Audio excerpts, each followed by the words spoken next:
When training for the 100 meters, how many times a week should we be sprinting 100% in the 100 meters? And is it a good idea to sprint 120 and 150 at 100% to help prepare? So this is a good question because a lot of people are unsure as to what do you actually do in training when it comes to being a 100 meter runner. Should you just run 100 meters every session? And the answer is you wouldn't run 100 meters every session. However, the time where you may do 100 meters in terms of 100% 100 meters is going to be if you wanted to do, for example, a practice run through. Let's say you have a race coming up or something like that. You may want to do a practice like a model run where you try and go through the whole 100 at 100%. But other than that, we actually don't tend to run 100 meters as a distance. Well, at least I don't, from history of training. Been in the sport 20 plus years now. It's not really a distance that we do necessarily regularly unless it's early on in the season. Earlier on when it comes to like winter training where I may do like back-to-back 100 meters, which are not going to be 100%. It's more so like tempo run sort of thing, technical models and getting a little bit of fitness in. But other than that, 100% 100 meters is not necessarily what you're going to do in training, right? So most of the time you might break your training up. You might have some sessions that are technical, some sessions that are working specifically on speed, some sessions that are working specifically on your acceleration phase of your race, some sessions that are working more on your max velocity side of your race, some sessions that are working more on speed endurance. And those are kind of how we're going to break down the running sessions,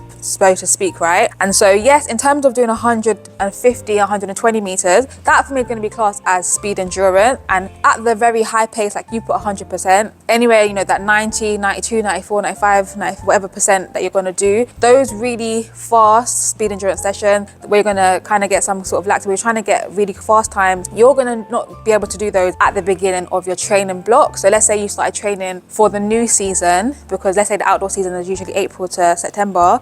You're not really going to be able to run 100% in, say, September, October, November, right? So those kind of sessions are going to come more towards as you're getting closer to the outdoor season, more towards when your now bodies are actually more in a peak condition. During the season, you're going to be able to run those sort of distances at 100%. I'm doing air quotes because in training, you're most likely going to work in like the 95 plus if you're trying to go for max speed sort of thing, right? And that's also where you're going to be a bit more relaxed. So there's a lot of kind of ways to touch on it, but hopefully even just that little bit that I've answered helps you out a little bit.